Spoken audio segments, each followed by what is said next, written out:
옆 사람과 함께 인사합니다. 예수님 부활하셨습니다. 부활의 소망으로 삽시다.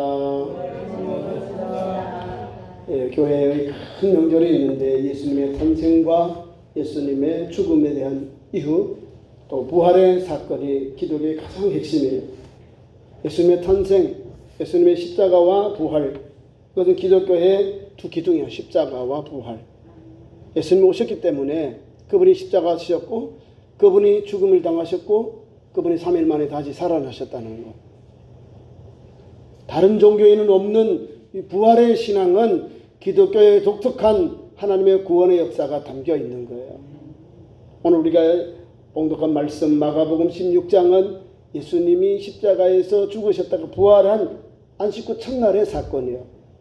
오늘 15장의 후반부 귀한 말씀 33절부터 47절 말씀을 보면 예수님이 어떻게 죽으셨는가, 예수님은 어떻게 십자가를 지셨는가, 그 사건이 요약해서 나와 있어요. 예수님은 시간이 있을 때마다 제자들에게 내가 대제사장들과 장로들과 백성의 관원들에게 고난을 받아 내가 죽음을 당하고 3일 만에 살아나리라. 주님이 고난을 받으시고 또한 이렇게 부활하시고 다시 살아날 것을 말씀하셨어요.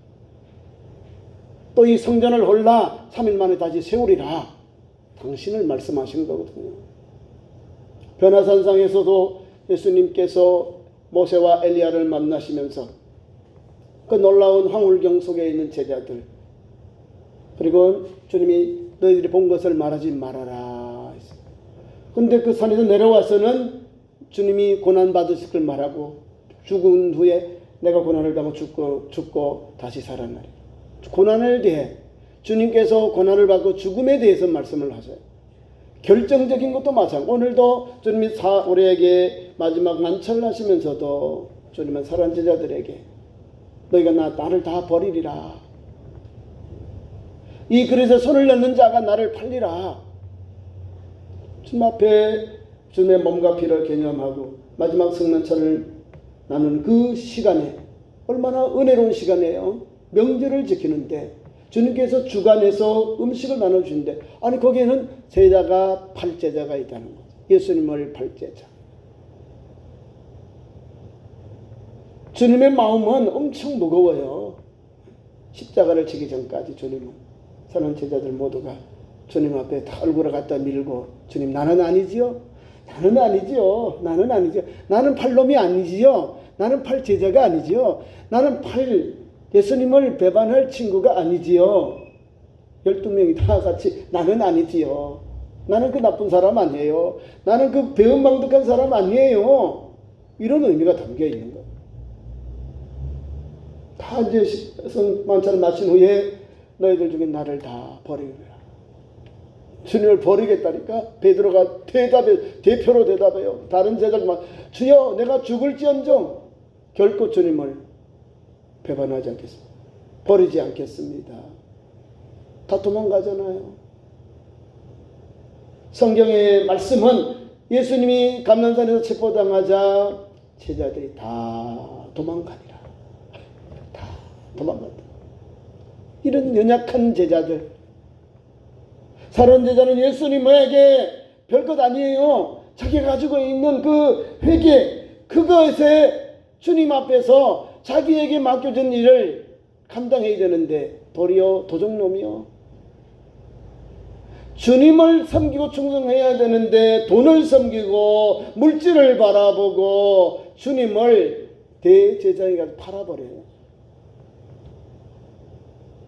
아니 참 너무 무거운 주님의 한 주간이었어요. 그 제자의 배반을 당하시고 성찬식을 끝난 후에 가셔서 체포당해요. 제자가 군혼을 짜고 신호를 짜고 암호를 짜고 내가 가서 선생님에게 키스하고 안녕하십니까? 선생님 입 맞추거든 그 사람이 예수다고 체포하라고.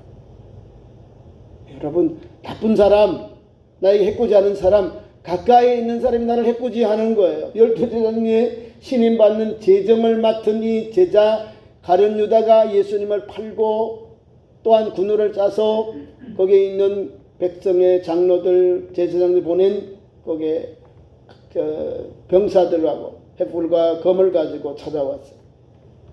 거기도 체포당하고.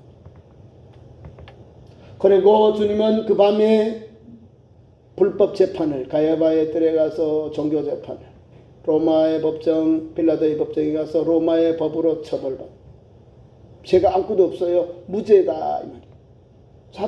이 빌라도가 다 신문을 해보니까 유대인의 관습, 종교 때문에 일어난 사건은 노타치거든요. 형법과 민법을, 로마의 법을 어겼을 때 그 다음에 처벌하는 거예요. 예수님은 로마의 법을 어기질 않았거든요. 그리고 또 보니까 갈릴리 사람이 갈릴리 헤롯에게 또 보냈어요. 헤롯에게도 가보니까 예수님에 대한 소문이 갈릴리에 자자하니까 뭐 말씀을 들어보려고 했는데, 때니까, 주님이 고난받을 때니까 그냥 예수님을 대충 신문하고는 다시 빌라도에게 보내요. 그리고 빌라도가 마지막으로 예수님을 사면할 기회를 줘요. 6월달에 한 사람을 방면해, 우리로 말하면 사면할 것, 그런 관습이 있는 거예요. 명절 때에 죄인을 석방하는 것이 있어요. 바나바라고 하는 우리로 말하면 아마 물란을 일으킨 지도자, 독립투사지요. 그리고 예수님 두 사람을 갖다 놓고, 바나바냐 예수냐, 바로 빌라도가 방면하는 사람을 이스라엘 백성들, 군중들 앞에 내어놔요. 바나바를 석방해달라 하고 예수님을 십자가에 못 박으라는 거예요. 예수님께 나와서 주님이라고 고백하고 따랐던 수많은 영혼들, 호산나 찬송하며 주님을 따랐던 영혼들, 베사달역에서 주님 앞에 그 떡과 고기를 먹었던 그 많은 사람들, 주님을 따를 때 주님이 예루살렘 성에, 또 예루살렘 성전에 계실 때는 아무도 터치 않았는데 오늘은 모두가 주님을 배반하는, 예수님을 십자가에 못 박으라는 거예요. 무슨 잘못한 게 있느냐, 그냥 못 박으라는 거예요. 십자가에. 유대인의 종교법으로 도저히 예수님을 못 받아들이는 거예요. 예수님께서 하나님의 아들이라, 하나님과 동등하다 말씀하시고, 이 성전을 헐어라, 3일 만에 다시 세우리라, 두 가지가 핵심으로 나와요. 주님이 종교적인 제명이 바로 하나님의 아들이라, 하나님과 같다는 것, 하나님의 아들이라는 것, 그 다음에 성전을 헐라, 성전 모독죄. 헤롯 왕은 지금 47년 오랜 세월 동안 헤롯이 성전을 건축했죠. 아직 다 못 건축한 거예요. 그런데 이 성전을 헐어버리면 3일 만에 다시 세우리라. 그래서 여러 모양으로 하나님께 대한 모독, 성전에 대한 모독이니까 이 사람들이 예수님에 대한 나쁜 감정이, 어떻게 하면 죽일까, 어떻게 하면 예수님을 해코지할까, 그런 마음이 있는 거예요. 그리고 6월달에 주님이 가룟 유다의 배반을 통해서 주님이 체포당하니까 이제는 죽일 방법이 없어요. 로마의 법을 가지고 주님을 찾아보았지만 아무 법도 없어요. 그러니까 유대인들이 명절에 한 사람을 방면해주는 로마의 총독 앞에 가서 요구하는 겁니다. 십자가에 예수를 못 박으라는 거예요. 이 사람이 뭐 잘못했느냐? 잘못한 게 없는데, 아니죠. 막 소론이 나도록, 소동이 나도록, 밀란이 날기까지 막 그렇게 막 소리를 지르며 예수님을 달라는, 십자가에 죽여달라는, 못 박으러 달라는. 그래서 나는 그러면 이 사형 언도에서 나는 죄가 없다. 그 다음에 저거를 가지고 와서 물대야를 가지고 돈을 싣고, 너희 자손들이 이 죄값을 받아라. 우리와 우리 자손들이 죄값을 받겠다. 빌라도의 법정에서 유대인들이 그렇게 받았다. 예수님의 피값을 자기들이 받겠다는 거예요. 피값은 저주받는 건 안 받아야죠. 그럼 툭 털어버려야죠. 뭐만 받아야 될까요? 믿음, 축복, 은혜, 하나님의 은총, 하나님의 자비, 긍휼, 이런 걸 받아야지. 왜 저주를, 왜 자자손손 받겠어요? 저주는요, 끊어버려야지.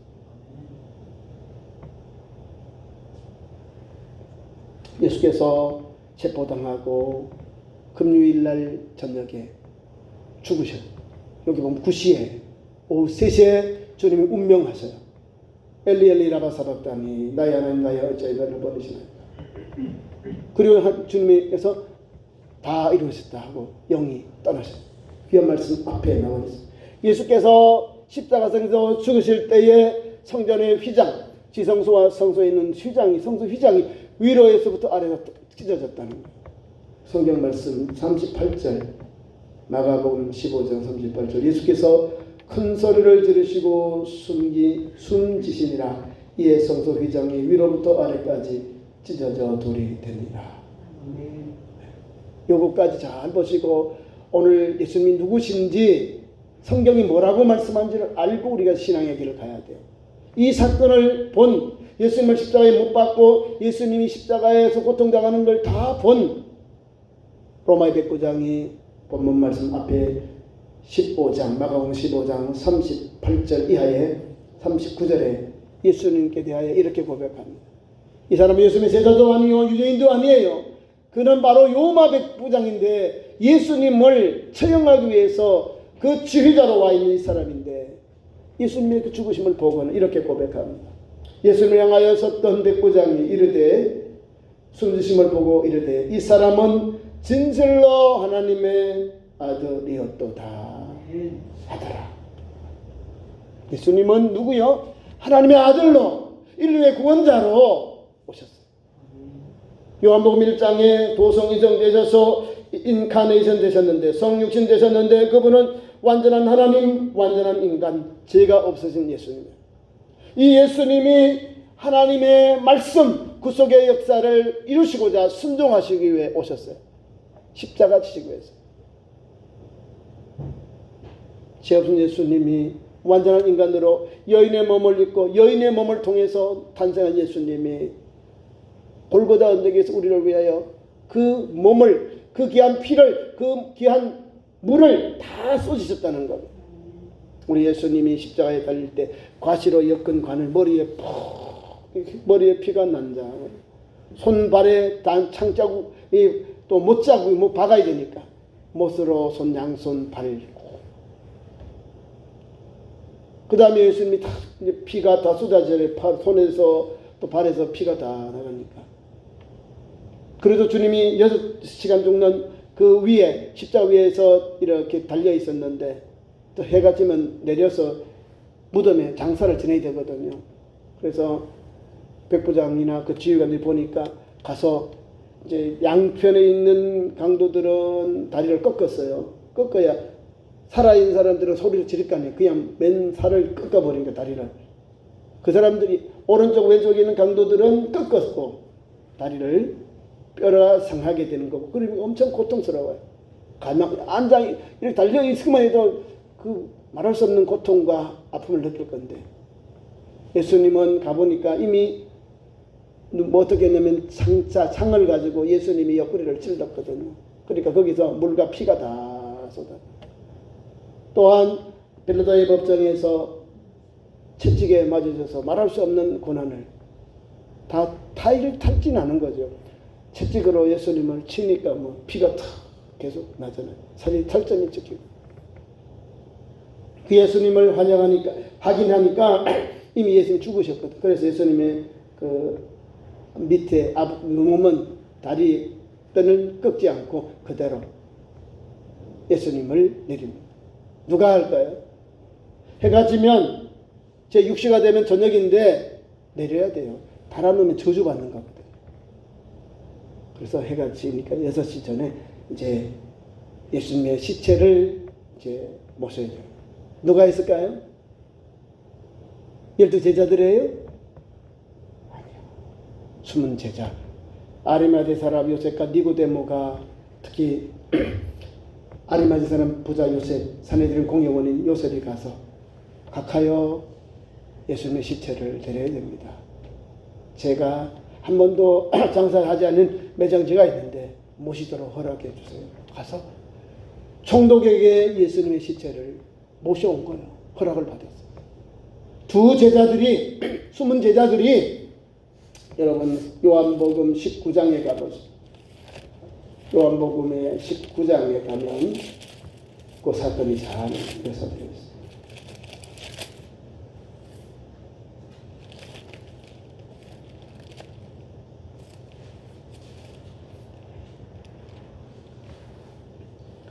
19장 38절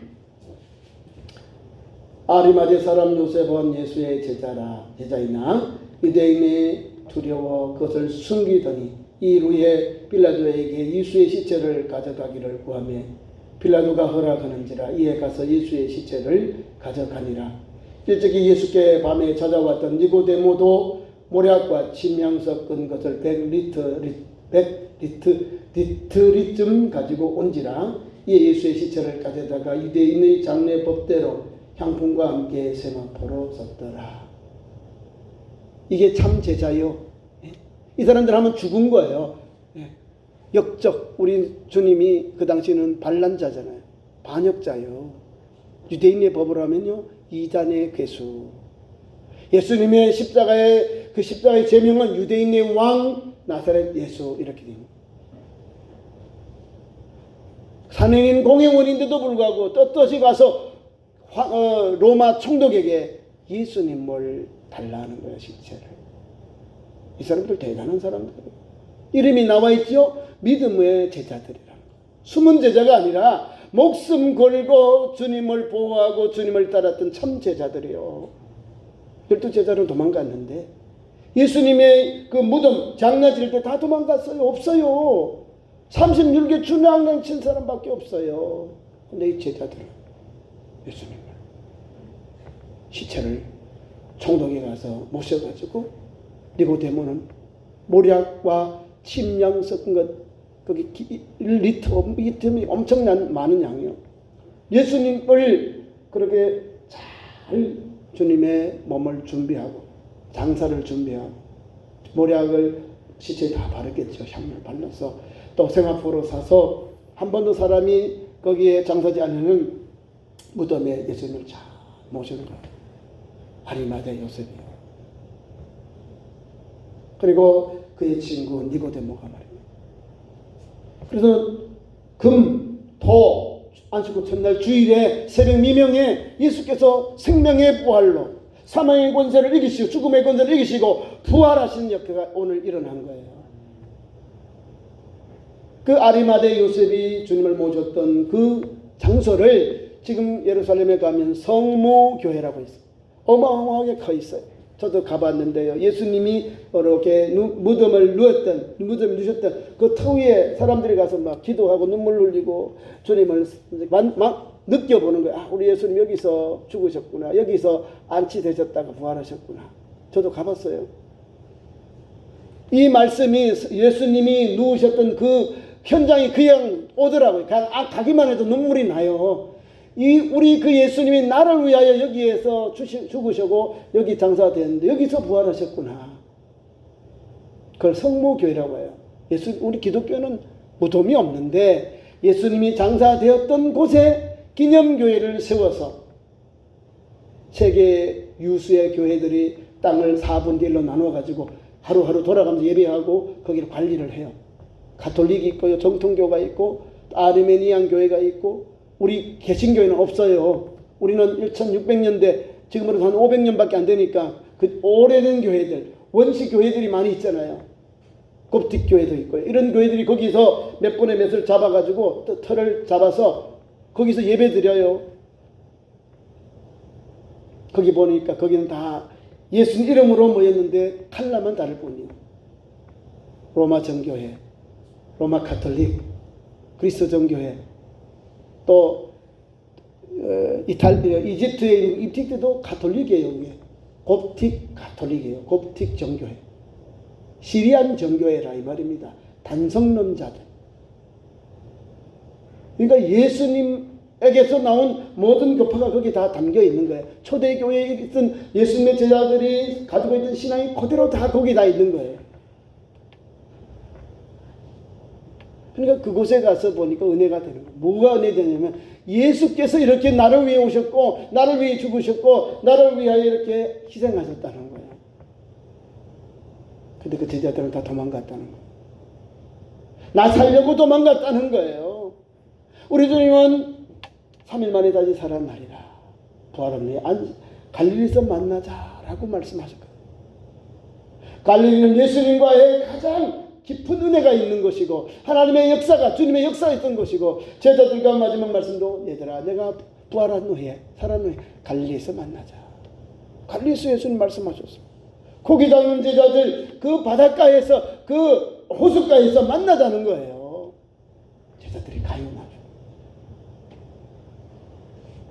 지금 안식구 첫날에 향품을 가지고 가는 제자들, 여제자들이요.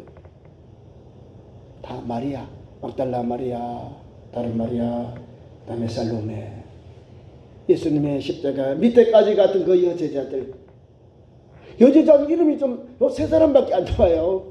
막달라 마리아와 다른 마리아, 또 살로메. 이 여인들은요, 참 제자들이요. 복받은 여인들. 12 제자들보다 더 믿음이 좋은 여제자들. 그래서 아마 우리 교회도 여자 성도들이 많아요. 남자들보다 더 많아. 우리나라 1200만 가운데 남자 한 500만 될까요? 안 됩니다. 500만. 나머지 700만 넘는 이상이 그 성도들이 여자 성도들이에요. 한번 믿으면 끝까지 신앙의 정지를 지켜요. 오늘도 보세요. 안식구 첫날에 향품을 가지고 갔는데 가보니까 문이 다 열려 있어요. 왜 열려 있을까요? 하나님께서 생명의 부활로 죽은 자의 첫 열매가 되신 예수님의 부활을 주님께서 역사하셨거든요. 주님이 생명의 부활로 그 무덤의 문을 여시고 일어나셨다는 겁니다. 하나님께서 그렇게 생명의 부활로 역사하셨다는 겁니다. 예수님이 부활했다는 것을 부인하는 사람들이 있어요. 야, 예수님 기절했어. 죽지 않고 기절해서 살아난 거야. 혹시 또 무덤 잘못 간 거야. 그 무덤 예수님이 장사한 무덤이야. 잘못된 무덤이야. 세 번째로는 오늘 본문 말씀과 같이 우리 사복음 안에도 있어요. 아니 제자들이 훔쳐갔대. 여러분 뭘 훔쳐가요. 거기에 로마의 총독들 여인 지켜있고 제사장들의 인정이 도장이 지켜있는데 군사들이 지키고 어떻게 그럼 그 사람들 다 죽이고 그러면 아예 예수님이 도망갔다 이렇게 나오지 뭘 훔쳐가요. 그러니까 예수님에 대하여 부활에 대해서 이거를 나쁘게 소문을 내기 위해서 그렇게 소문이 난 거예요. 누가요? 여기 있는 대제사장들이 로마 병사들이 돈을 주면서 제자들이 훔쳐갔다고 소문내게 했다. 성경이 그렇게 기록되어 있어요. 예수님을 훔쳐갔다는 거예요. 아니 예수님을 어떻게 훔쳐가? 그럼 자기들은 다 몰살당해야 되는데 주인을 지켜야 되는데 지키지 않고 그 오인을 받았잖아요. 로마 총독의 도장, 제사장의 도장, 그리고 군사들이 시켰는데 그걸 찍고 어떻게 훔쳐가냐고요. 그러면 제자들이 떳떳하게 예수님을 구주로 하나님을 믿고 부활 후에 그들이 복음을 전하겠어요? 못 전하죠. 왜? 훔쳐가지고 예수님을 살았다고 거짓말하는데 누가 따라가요? 나부터 믿지 않는 거예요 그러면. 근데 제자들은 자기들이 예수님을 훔쳐간 게 아니에요.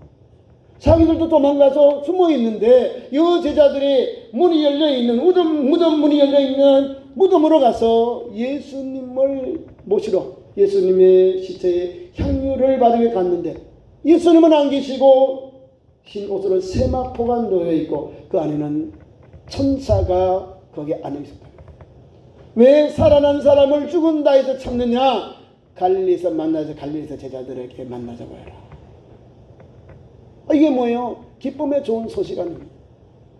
예수님을 죽음의 무덤을 깨뜨려 보시고 거기에서 부활하신 사건을 천사를 통해서 오늘 마가복음에는 흰옷 입은 청년을 통해서 이건 천사잖아요. 천사 잘 모르니까 이 표현을 흰옷 입은 청년 천사요. 천사를 통해서 예수님의 부활 또한 주님께서 살아나셨는데 제자들과 약속하신 것 예수님 아니고는 제자들과 이 안모가 안 맞잖아요. 예수님께서 말씀한 내가 살아나거든 갈릴리에서 만나자. 예수님이 약속하신 거예요. 그것을 제자들에게 가르쳐라. 거기에서 만나자고 하신다. 전하라는 거예요. 그래서 막달라 마리아, 사른 마리아, 살로메가